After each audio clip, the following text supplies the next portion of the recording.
Good afternoon. I am just getting off of a team call, so bear with me 1 second. As people start checking in, and we'll get an agenda going. If Eric can, I know Eric has those handy dandy links. Chad, what time is it in Australia? 5 in the morning. Wow. Thank you for joining us and showing up, because I don't know that I would show up at the hours that you do. So so thankfully you are a morning person, top of the morning person. And you changed your hat. I'm kind of happy to see that too. You're welcome. So while people are checking into the call, we'll give people a couple more minutes to get online. And Katie went to go get hot chocolate. Maybe she went to go get hot chocolate for all of us. I will share with you the most interesting thing that I've been given lately. So I am at what's left of South by Southwest. I'm in Austin right now. The streets are fairly empty. Grit Daily is still convening people. They're very mindful of the number of people they allow into the space, and they've got space outdoors to try to hold little sessions, and people are videoing, zooming in to give content. But I will show you what I received.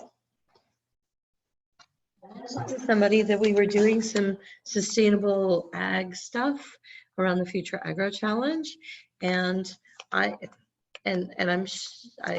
will be happy to share them with you, because I don't think I'm going to eat them, but I have packages of whole roasted crickets. Meredith, you don't want any whole roasted crickets? Look, sour cream and onion, and this is crispy taco flavor. Protein. Did you eat one? No, they're not open yet. I will save some for you. What's the nutrition content? Is it all protein? There is on the crispy taco, there are no sugars, 6 grams of protein for 1 bag, which is 70 calories. How many carbs? 2 grams of carbs. Any fiber? There is 1 gram of fiber. So it's complete protein, naturally tasty, and future forward. The other flavor is 1 gram of fiber, 1 sugar for the sour cream and onion. And yeah, so there you go. Welcome to the interesting world of what you can get if you tell people you're looking at sustainability. So, all right, who is calling from the 513 area code so I can name you? Hey there, this is Della. Della Della okay. Rucker. Hey. Okay. Yeah, I'm also on the video, but I just got off a phone call, so it was easier to do this way.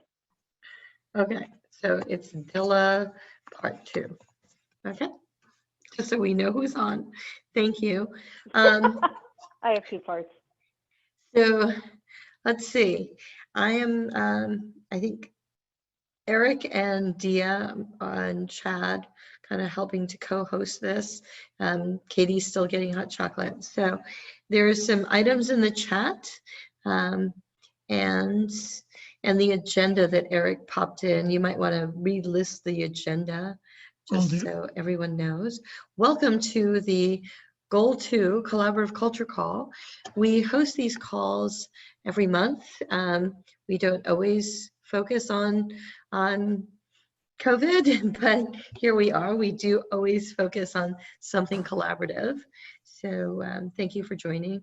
For those of you who've never been to an ESHIP goal call, There was some work done around a community of people that were invited to attend the past couple of ESHIP summits, and working towards discover, design, and delivering a field of ecosystem building.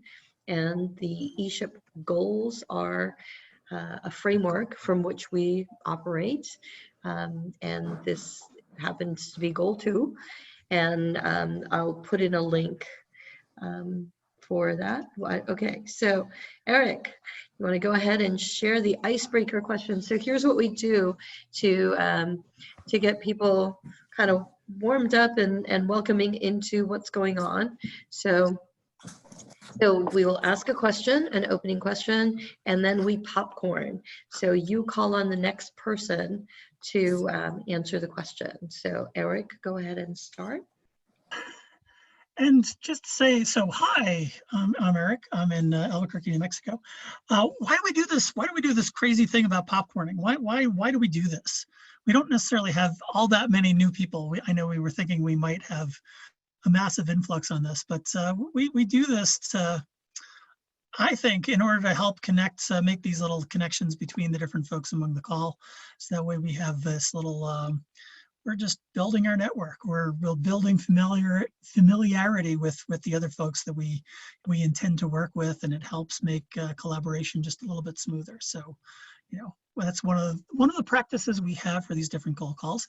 I put this in the window, but for those of you who are just calling in or may not have that kind of access, the question we came up for today was, as an ecosystem builder, how are you facing this crisis? And we just want like 1 or 2 words. And I think, like, so I will start. I will try to model good behavior. My word is resolve. I'm resolved. I'm resolute. And I will shut up there and I will hand off to Beth. Okay, thank you. My dog sees something he doesn't like outside, so if I go back on mute, that's why. Thanks, Eric. Hi, everybody. I like the word resolve. I'm going back and forth in trying to hang on to as much normalcy as I can and move about my business as I normally do. And then I'm spending a lot of time also digging for information that I can share with our ecosystem here and globally about resources and ways to help each other out. Looking forward to participating in my first actual virtual happy hour. I don't know when that will be yet, but I think we're headed that way, since just about 5 minutes ago, our state announced we're closing everything: bars, restaurants, gyms, all non-essential businesses, probably just like the rest of you. So that's my answer, and I will popcorn over to Meredith. Hey, wait a second, Beth, can you just give us 1 word? What 1 word sums that up if you've got one? Oh, I'm sorry. 1 or 2 words. We're trying to make it a challenge. It is a challenge. How about that? A challenge. You can post it. You can put it in the group chat if you want. Challenging is my word. Now to you, Meredith. 1 word, creativity. So I think it means we need to think outside the box. So by the way, I'm in Virginia, just outside Blacksburg. So, and I will popcorn Dia, who's muted. My internet's a little bit iffy today, so can you guys hear me well? Maybe Yes. thumbs up. Okay, good. I think the words that I'm thinking is awareness and persistence. So just trying to exchange as much information as fast as possible, and just be strong and persistent through this whole situation. I will pass on to Della. Sure. Hi. I actually have a little bit of a different role. I'm more of an advisor to different ecosystems that I am embedded in one, although I am the director of communications for the American Independent Business Alliance. And so we're scrabbling like fury to try to, find the right thing. So my two words that describe my life at the moment are information sifting, because we're trying to sort out what's useful here, there, and somewhere else. And you said the word was popcorn? I don't know. How about Chad, who's on mute? Great, thank you. Yeah, good question. The one, much like was mentioned previously, mine also is awareness. It's just very familiar to some of the experiences that we had back at 9/11, and just a massive disruption, trying to get the word out there. People scrambling to say what's real with all the information coming through. And so I think definitely over the next couple of weeks, it is going to be about just getting a consistent awareness and spreading the information and communication out there to support people. I might hop over to, let's see, who's Chelsea. Go for it. Hi there, guys. I'm in Phoenix, Arizona. The word that is coming to mind right now for me is collaboration. I've been on a lot of calls with different organizations with talks about how we can help the business community and share what we know and all be on the same page as different organizations try to support business owners in different ways. So that's my word, collaboration. And I will popcorn to Mary. Hey everyone, this is my first time joining this conversation. I'm coming to you from Chattanooga, Tennessee, and I'm glad to have found this call via the Ecosystems Unite. I appreciate all of y'all's words, and building off those, I would say intentional. So intentional inclusiveness. So just really trying to ensure the conversations we're having are reaching a lot of different communities and not just those most proximal to where we're working. So.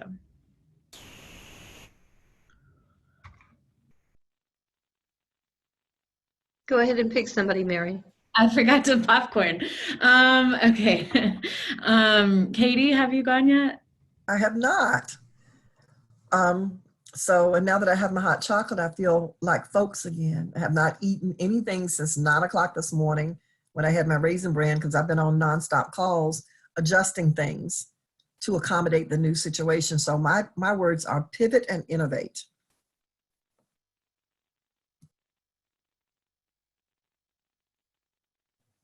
Let's see.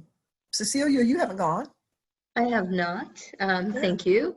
So as I mentioned, I'm currently in Austin, Texas, with what's left of South by Southwest. But I call Tulsa home, so I will be going back to Tulsa. The thing that I guess the one or two words, excuse me, as an ecosystem builder facing this crisis and the support of ecosystem builders who are helping to help support this is processing. There's a lot of information out there, and together, because we are better together and we keep doing this thing together is definitely better. And there's somebody from a 503 area code, and I wanted to make sure that we call on you. I don't know who it is, and the question is, how are you as an ecosystem builder facing this crisis? So tell us who you are. Okay, that's me. I'm Patricia Beckman. I haven't been on the call for a while, and I generally work in Seattle, but I am over on the Olympic Peninsula in a much more isolated place, which is where I generally live. My words probably would be volunteer safety, because we're working to pull a lot of volunteers together to deliver lunches and food from, there's only two local restaurants over near where I live, which are all closed down and can only either get pickup or delivery. So I used to be a biological safety officer, and so I'm kind of instructing a lot of the people on how to be safe. those are my words, and I'm on the phone, so I have no idea who else to popcorn to. No, I think we're all covered. And I wanted to put into the chat, and it is on the email that was sent out earlier, the dashboard. So this recording will live on the ESHIP beta dashboard along with the other recordings from other calls. So if you need to refer back to it, the work that's going around the ESHIP community on the goals and the work that we do, that's it's probably a comprehensive site for everything.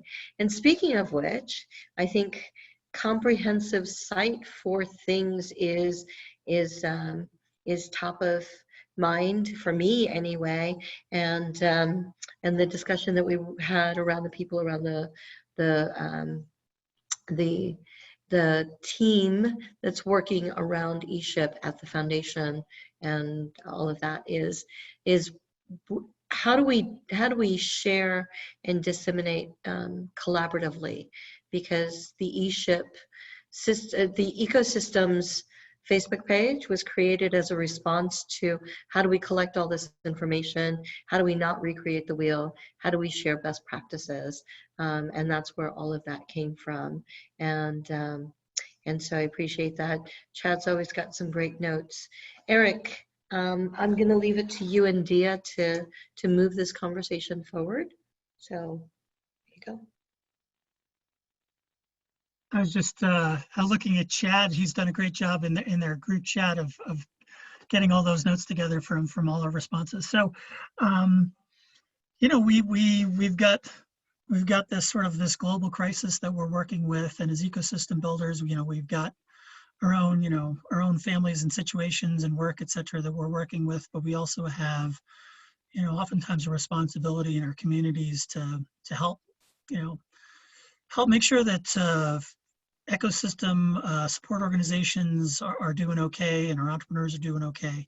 So one of the things we thought, and Cecilia has just alluded to this a little bit earlier, is how do we work together in order to help make this happen? So we've seen a few different sort of projects take root, or a few different projects that have been launched in order that have this collaborative aspect in terms of how do we help these different service organizations, how do we help each other make a difference in our communities. So we thought this would be a good topical discussion, practical, and might even give some folks some things to do in the next, you know, immediate future. Yeah, and so, yeah, and also mention, so Kelly Motz, who was originally scheduled to do today, she works for an event organization. We were going to talk a little bit more about the regional ESHIP and how that works and what their role has been. But as you might guess, event organizations, just like restaurants and a lot of other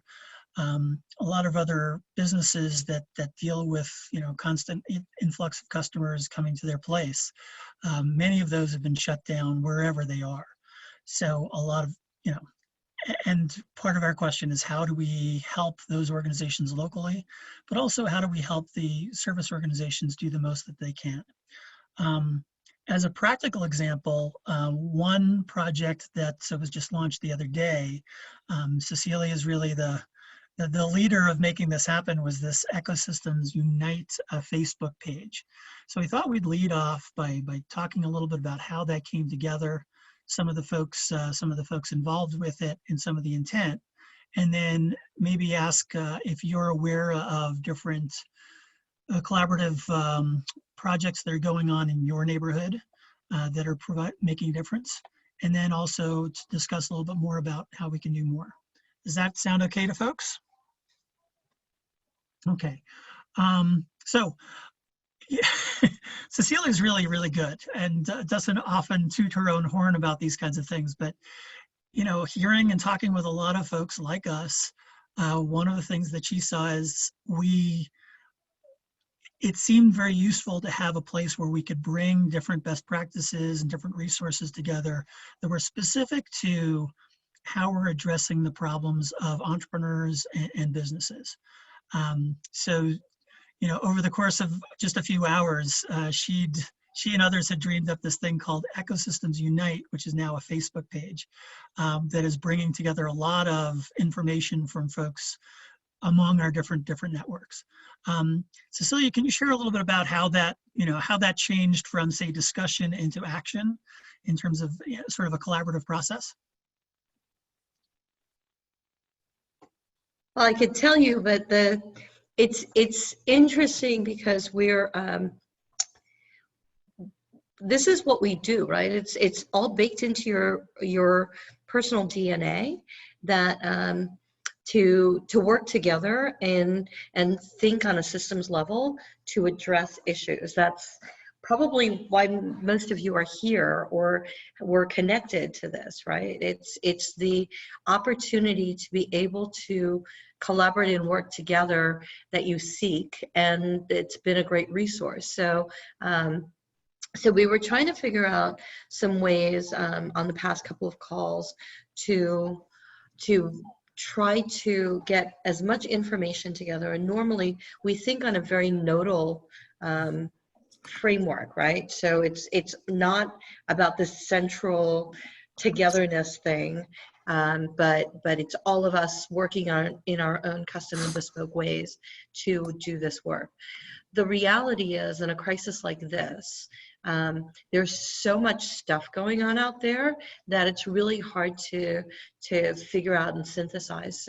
So realizing that in this instance, a very hub and spoke model where we can centralize information and share it among the people who will get it out into their communities seemed to make sense. So it was just like everything else. I process things by speaking about them.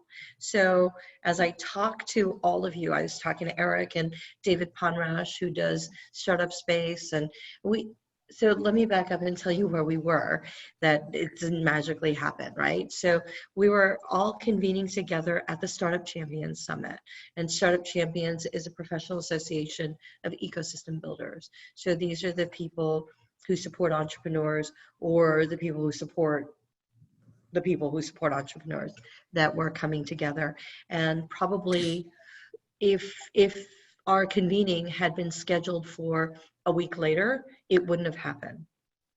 But because it was just on the cusp of all of this breaking that it started, that we were still together in San Antonio at the time. So so it was addressing all those challenges as everybody's checking their phones and their emails, and their communities are reaching out. Their inboxes were being flooded with, what do we do? What do we do? What do we do? And so we were talking amongst each other in trying to solve that. So as we talked amongst each other, the reality was we needed a way to continue to support and talk to each other. So that's where the Facebook page came to about. So does that answer the question, Eric? Yes, totally. And so one of the things, and I was part of like somewhat early in the conversation, and then also after this had evolved a little bit, kind of catching up on Thursday as the SEN, as that event kind of came to its conclusion. Many folks were kind of asking what's the next step. So having one location where we could gather a lot of the, as I say, best practices and other information that was coming from different communities. There were also several of us who are now taking that information and putting it out through our various channels. So with Startup Space, I'll get the link for that in a second, but they identified some sort of location-specific assets and resources for local businesses, from loans and grants, other let's see, maybe official responses. So they've now got that up on their site. We've been sharing some of the information from this through I work for Forward Cities. We've been sending it through our channels within Forward Cities, but also making it available through Twitter. And I've been making it available to the folks at City of Albuquerque and New Mexico, State of New Mexico folks as well.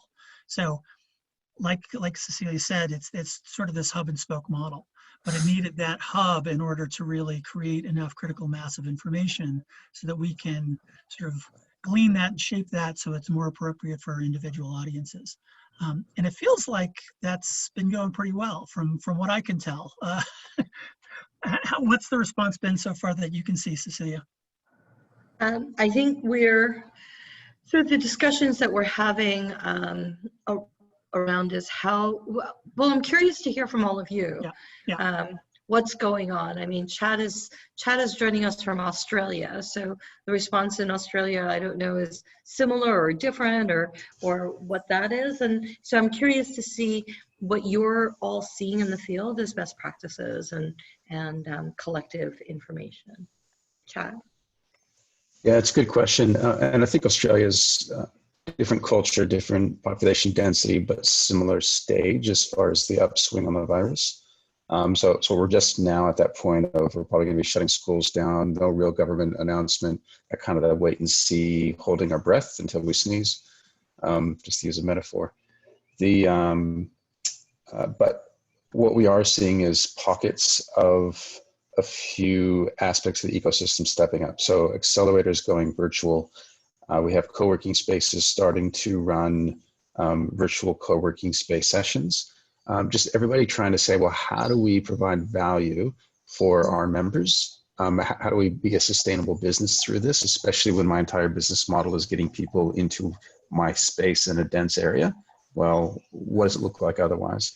And so what is government response? What is the education providers response? What is the investors response? What is the accelerators response? So currently what I'm doing, in fact, somebody posted yesterday within the ecosystem over in Perth saying, we need to do something about it. I responded. And so now on Thursday, we're spinning up a Zoom session where we're just going to get all ecosystem leaders from Australia to come along. And we're going to run a virtual panel session. We just get 2 or 3 people from different aspects of the ecosystem to come up and say, as a co-working space, here's what I did. As an accelerator, here's what I did. Because I think that's what everybody's searching for is what do we do over the next week, over the next 6 weeks? We're not going to get it right. But because there's so many in the population of spaces and programs, we're going to be able to look at those 1 or 2 as examples and say, well, I like what they did. How do we make it even better and adapt? But it is very much early stage. And I think everybody's looking to everybody else. So we're looking to the US. And so I'd also be curious from other people there, what are you seeing in your areas as far as maybe exemplars within any of these aspects of the ecosystem? Where are you seeing collaboration, Katie? Yeah, we were on a call this morning, myself, the Small Business Center Director. We have responsibility for Wake County, which is 12 municipalities. And we have 6 small business counselors. So we were on the phone together this morning and mapped out a sequence of communications and webinars that would feed information, not just on the coronavirus, but on things that small business owners can do to survive this kind of this environment. And some of the ideas that came up were, well, we have a shop small gift catalog off of our website where all of our small business owners can put things up there for people to go and find them. And so we're recommending that they all have a gift card option to their entry, and that if they're a service provider, that they have a prepay option. Like, maybe I can't come get a massage now, but I want to get a massage that I can redeem anytime in the next year, so that they can get some revenue coming in. And other things like, we're going to have these little 30-minute webinars that actually we're going to just pre-record them and make them available so people don't have to arrange their schedule on things like how to set up a Shopify shopping cart. So if you were not virtual, you can start selling online. How to communicate with your customers about what you're doing to make them feel safe. Because if you're in, you want your customers to feel like your products are safe for them to go ahead and order and things like that. So we have a whole series of them that we're going to try to get out by the end of the week. Katie, is there something that are you on the Facebook page? Yeah, I just joined. Yeah, so that we can at least start collecting, because I think those are Yes. brilliant, right? Yes. I think that there are little bits of those that will help. Chelsea, I'm curious to hear what collaboration looks like in Phoenix. So I was on a call this morning with an organization called Chicanos por la Casa. that they had put on, as well as a couple other chambers of commerce. And we have an organization called Local First Arizona that specifically focuses on local businesses. And so a lot of what we were discussing had to do with the SBA loan and the uncertainty that's out there, and what steps we can do as organizations to help communicate what small businesses need to do in order to get that funding. It's still a little unclear as far as what the application process is going to be, but knowing what some of the standard questions are on those loan applications, how we can help businesses that way. Similarly to what Katie had just previously discussed, a lot of us are doing our advisement sessions or speaking sessions and taking them online. There are a lot of webinars that are popping up, and people are taking the same approach to doing something short and small daily to just give help to people in webinar form. So that's kind of what's been going on and what I've heard and what we've been working on.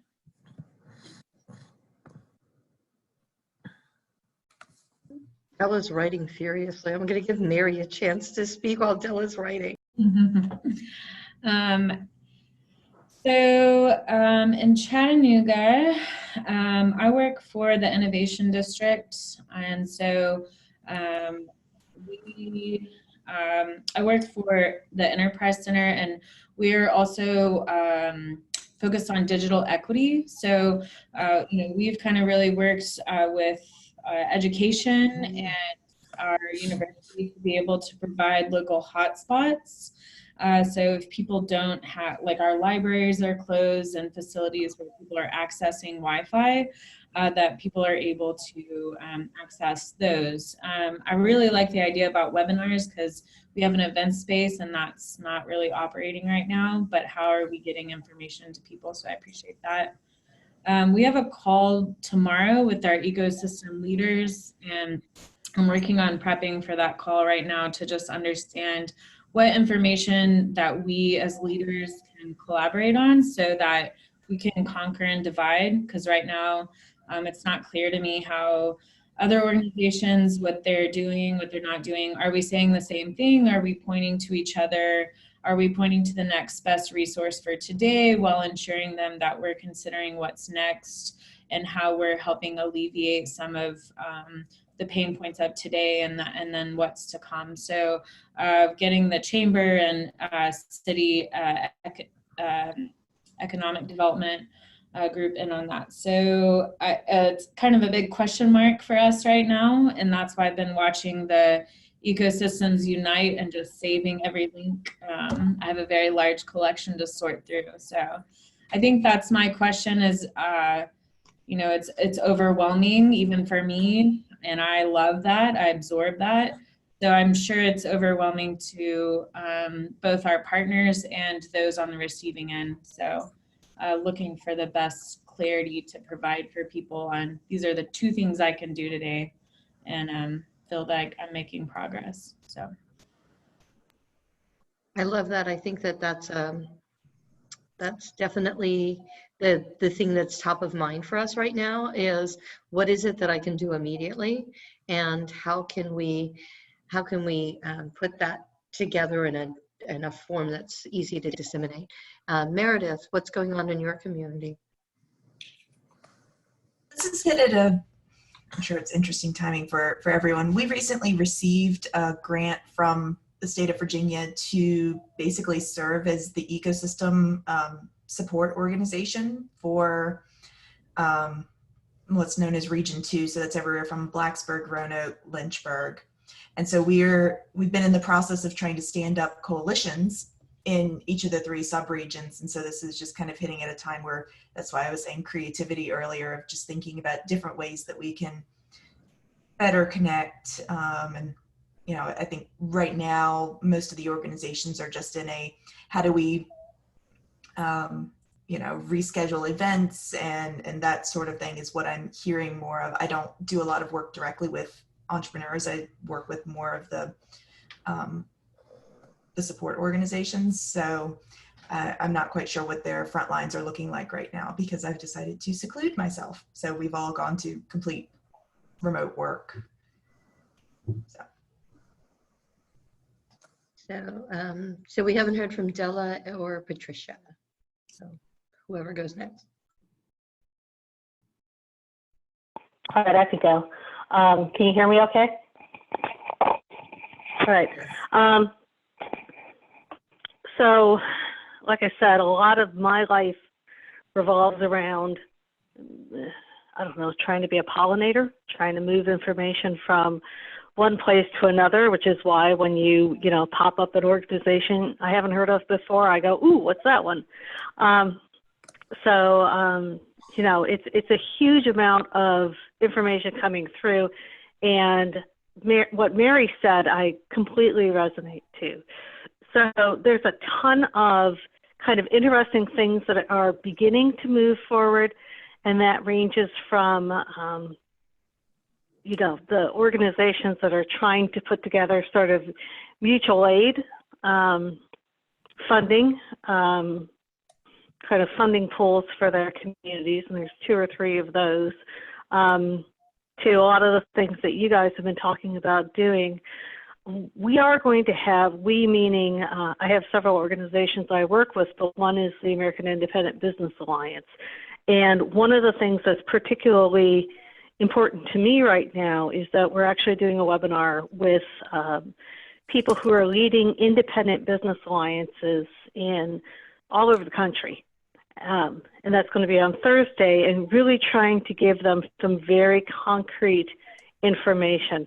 I'm sure a lot of them have been on a lot of different calls, but they're really scrabbling for recommendations that they can give specifically to their, to their business members, who range from folks who have things like co-working to restaurants and shops and small manufacturers, and it kind of runs the gamut.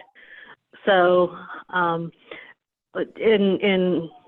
Cecilia and I have discussed this a little bit offline, but I think the question of how do you get some of this information and recommendations and resources and things that are flying in every single direction, and get them kind of pulled together in a flexible but useful format where we can actually make sense of what's there and what we can do with it. I think that's becoming the next really urgent need. Patricia, who's off on an island. Well, it's not. It's a peninsula. It's not an island. Okay. But I am across the water from Seattle. I'm about a half an hour from any grocery store, and there's a population up here probably of maybe 5,000 or 6,000 people, but a lot of them are elderly and retired. And so, I'm semi-retired, but not completely. I still work with entrepreneurs and helping start up biotech companies. That's my business. But I'd say I do it half-time. So the other half-time, I'm much more involved in the community.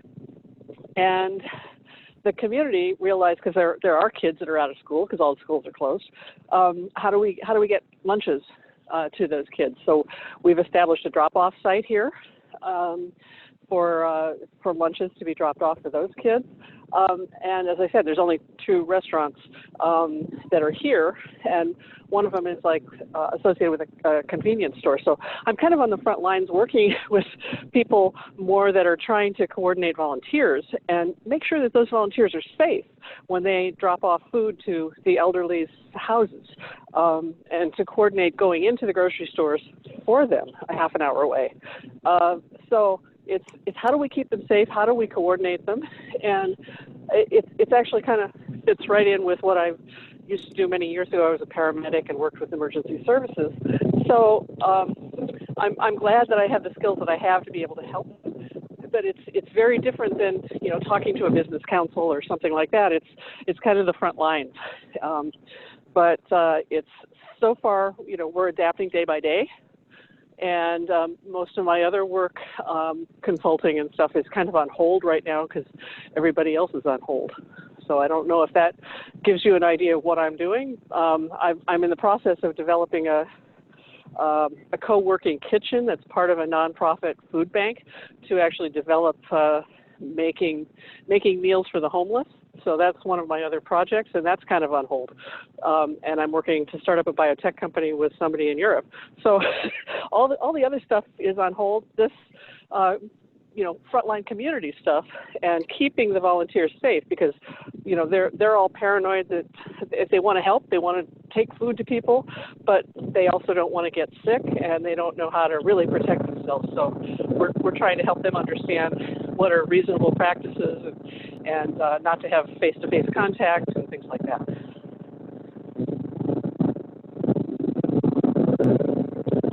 So, Andy, did you want to share? Thank you, Patricia. You're welcome. Do you want to share something? And I really want to get back to what Mary was talking about the information that's coming in and how, what is it that we can do right now and what is it that we need to work on. So I think that's really important for the next couple of minutes to talk about, like, what is it we need top of mind? What's the first thing we need, and what's the thing that we can work on together to try to get to the next step? So Andy, do you want to share some thoughts before we go into that? Hey everyone, Andy Stoll from the Kaufman Foundation. I'm actually just here to listen. I am trying to make sense of it all, just like everyone else is, and just happy to know that the community infrastructure already exists, both here for this group to just come together, and we didn't, all the sort of infrastructure to bring the community together was already here, and recognizing that's kind of the role of ecosystem builders is you've built this community infrastructure in your communities. And before I was at the Kaufman Foundation, I worked in Cedar Rapids, Iowa, which in 2008 had the fourth worst natural disaster in US history, and watched both that and in subsequent floods or near floods, how community infrastructure once built can be leveraged and be flexible. Maybe it was once focused on how do we get pitches and investment, it can quickly shift to how do we get meals to people who need it, and how do we make sure our community is taken care of. So just really trying to listen and be here to support and think about what the role in my role in my job, what I can do to support you all too, as we continue to make sense of what's going on.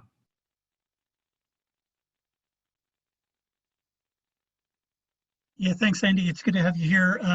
One thing I think to Cecilia's point, and a couple of folks mentioned it, I think one thing that I hear is that, entrepreneurs need information that's really, really actionable. There's just a ton, it's a super noisy environment. There's so much stuff about, health and this and that if they go online, folks can get overwhelmed. It's too easy for that to happen.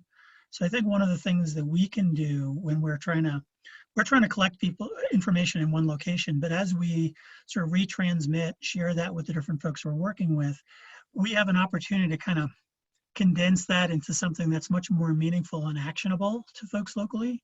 So I was wondering if that's something that, we can help with, or how folks think about that.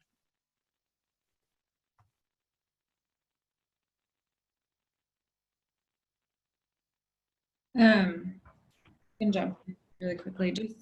I think the translation piece is always between how we're thinking of it, but then what's the way that the front line is thinking of it. And so it's so people oriented right now, and it's really the response is really around the impact that's being had in people's daily lives. And so I think it's the language often around our ecosystem and the work that's happening isn't tangible to the thing that's happening right now. So when we invite people into our ecosystem work, it's business language oriented, and right now it's really people focused. So it's what are the things that we're achieving, and we're sharing that same language.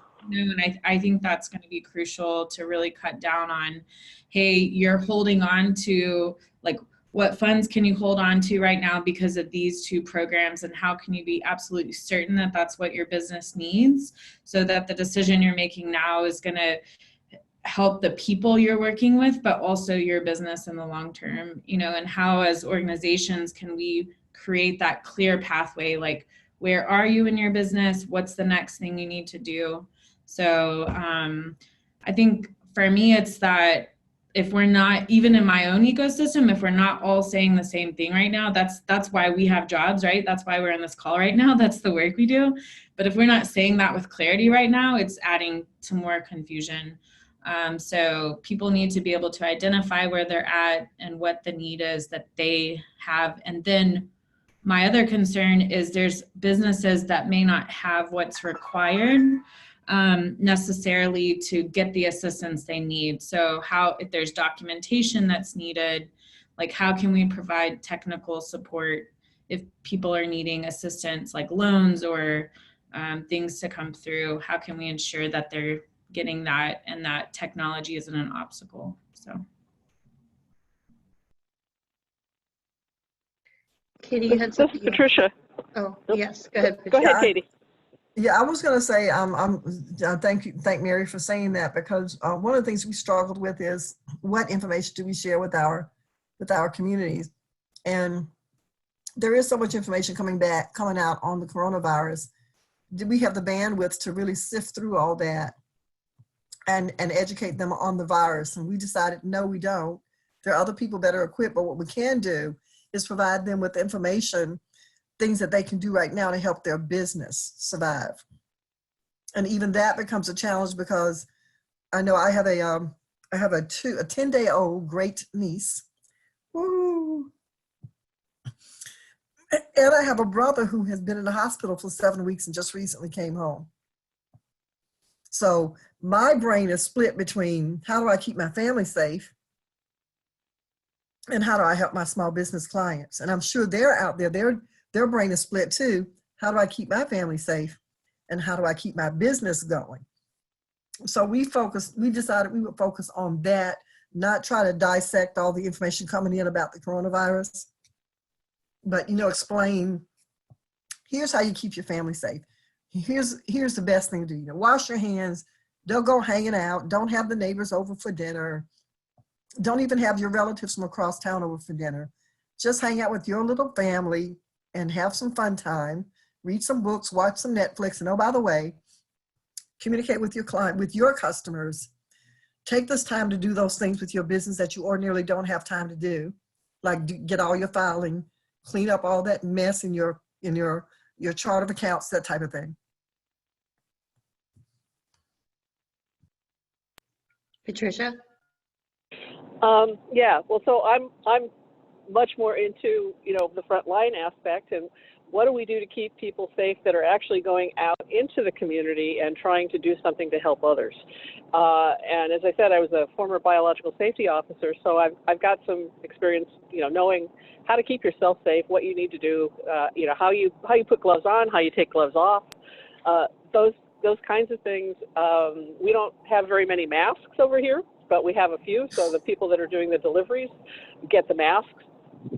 And we don't know who we're delivering to, but it's dropping things, making sure that everything is paid for by credit card. I mean, simply. And if they want to add a tip on for the delivery, because we're not charging for the deliveries, do it on the credit card, and then we just drop things on people's front doorsteps. Or if we're handing something to someone, we're garbed up with a mask, like the families that are coming and getting school lunches at our depository. We're garbed up with a mask and gloves and stuff for exposure to those people, and some kind of something around us to protect our clothing too.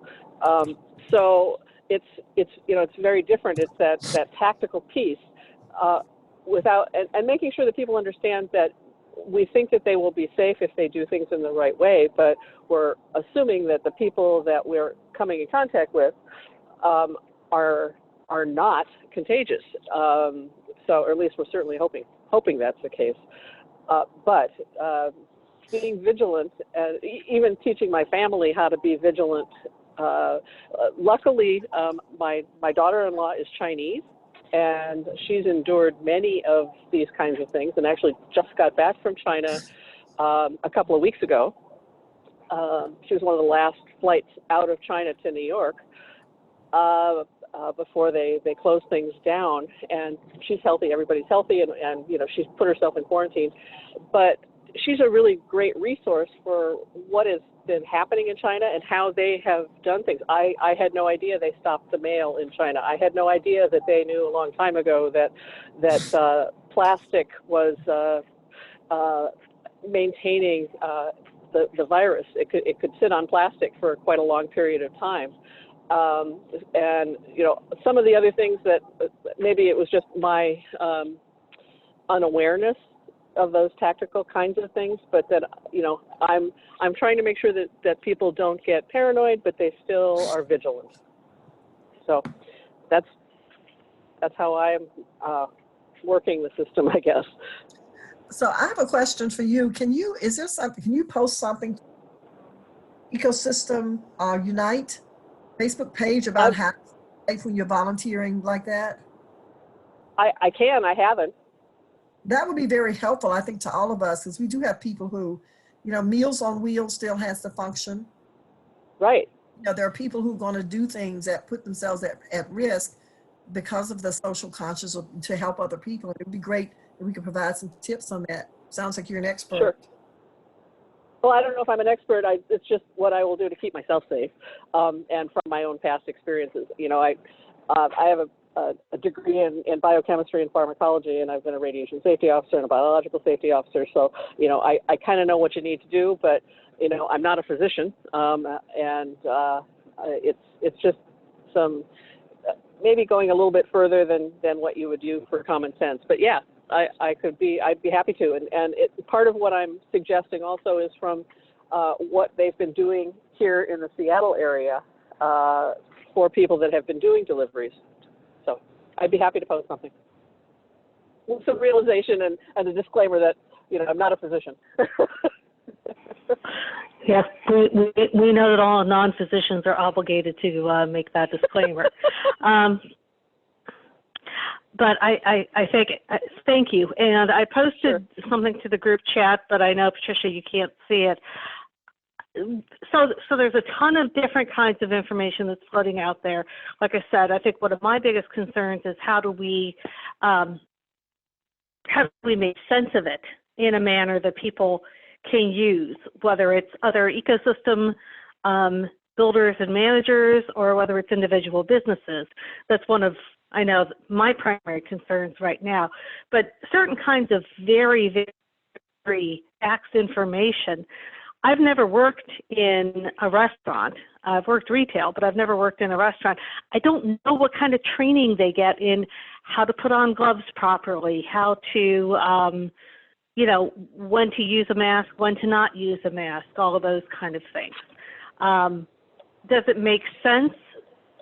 Or is there a resource that we can point people to for that kind of very specific guidance? Or for like restaurants, is that sort of a non-issue because they're typically taught that as part of their OSHA certification or whatever?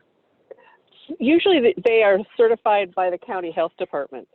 And so that information is taught to them before they work in a restaurant. And usually there is someone more senior that has a lot of experience that will say, you know, you have to wash your hands after you come out of the bathroom. You put your gloves on. It's not usually as a concerning how they take their gloves off. Now, in our case, it would be if we touch somebody that's infected. We're essentially trying to protect the client from our disease if we may have a cold or something like that by wearing gloves. Mm-hmm. Essentially, the gist of it is that you wear gloves anytime that, as in the restaurant, anytime that you are about to touch something that is going to be handed to a client, to one of your patrons. So that's when you have your gloves on. So if you're making a sandwich, you have to have gloves on. If you are putting something in the oven to bake, you don't need to, because the baking is going to kill stuff. Yeah. So, but most of that information is all at probably the county health department would be a good reference for each individual group. And I'll just say one thing that I've seen be pretty. Go ahead. I'm sorry. I was going to say one thing that I've seen be pretty successful, at least with local food providers, is they're just sharing what they're doing around this. So they're closing the interiors, they're doing drive-up windows, they're explaining that they do these kinds of processes to clean surfaces. So it's making that kind of information available to the public, so that the public knows that if they do, you know, want to get takeout food, et cetera, from this or that place, that these places are following those regulations. But yeah, And I think at least what I'm seeing locally useful. is most already have that information about what it is that they actually need to do internally. I think the restaurants do, Okay. but it's see what I've done, and I didn't used to do this, is I now use those same practices at home, except for wearing gloves around my family. But I wipe all my counters down with a very, very dilute bleach solution, and we can't find Clorox wipes or anything like that out here. So if you can't find those sorts of things, to put a cap full of bleach in a gallon of water and use that with rags to wipe things down. And that it doesn't bleach out your blue jeans. It's not enough to do that, but it's enough to kill the germs. And so those are the kinds of things we do in the restaurant. And so I'm using those same kind of practices at home, which I think is probably a good thing to get out to people.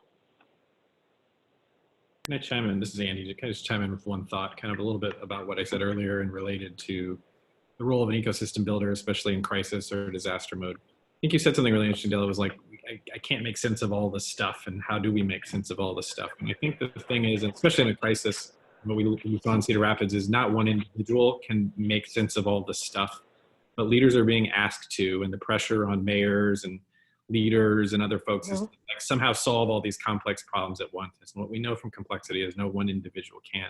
So part of, I think, the role of an ecosystem builder in times of crisis or in times of peace, but we're trying to help entrepreneurs, is to create the environment in which that collaboration can happen. And I think even Eric, your point of like, create an environment where restaurants can share what the heck they're doing at this moment based on all the things that have changed, or leveraging some of that, as we talked about earlier, some of that infrastructure you've already built to help entrepreneurs communicate.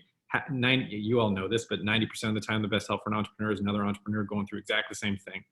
And so that to take a little pressure off ourselves, and just for me, my own experience in Cedar Rapids was the pressure to solve everybody's problem was immense while I was trying to take care of my family and other people. But to recognize, if you fall back on the pillars and the principles of ecosystem building, is how do I create an environment which folks in my community can collaborate and collectively make sense of everything and solve for all the problems that we are faced, and not one individual can possibly solve them all, but together we can.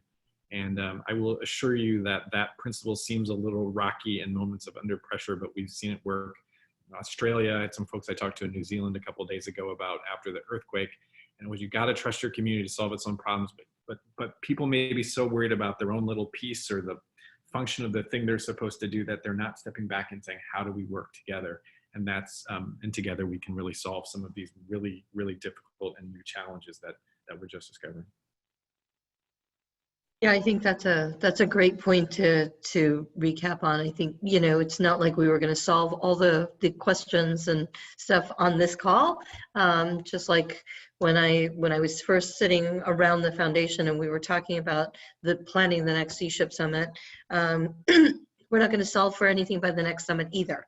But we've got the best people at the table to try to solve the problems that we have together. So each of us have pieces of the answer, and together we're going to be able to come up with something. So, and just where they practice what you've already been practicing, which is to simply model the behavior that we wish to see in our community, model the future we wish to see. And people will take that type of leadership and they will copy it, and it will propagate, and it will help you feel less isolated if that's your situation right now, because we're all in this together. And happy to just even be on this call to remind myself of that as well. Yeah. So Eric, you have a recap question, but to send us off into the world. I don't know what we do next. I know that we're working towards that.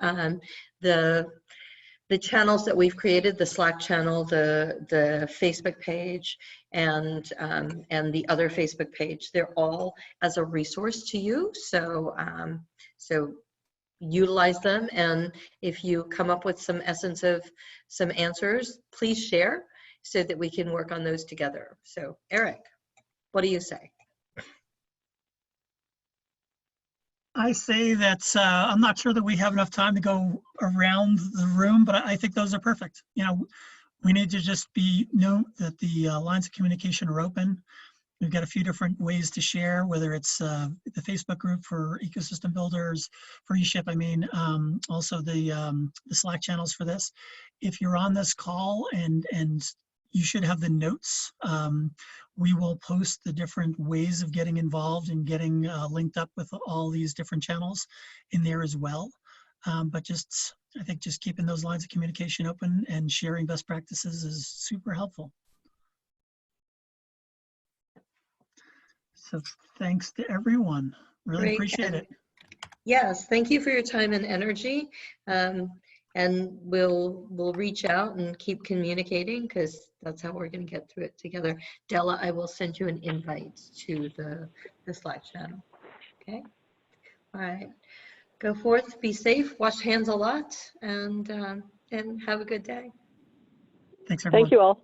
Bye.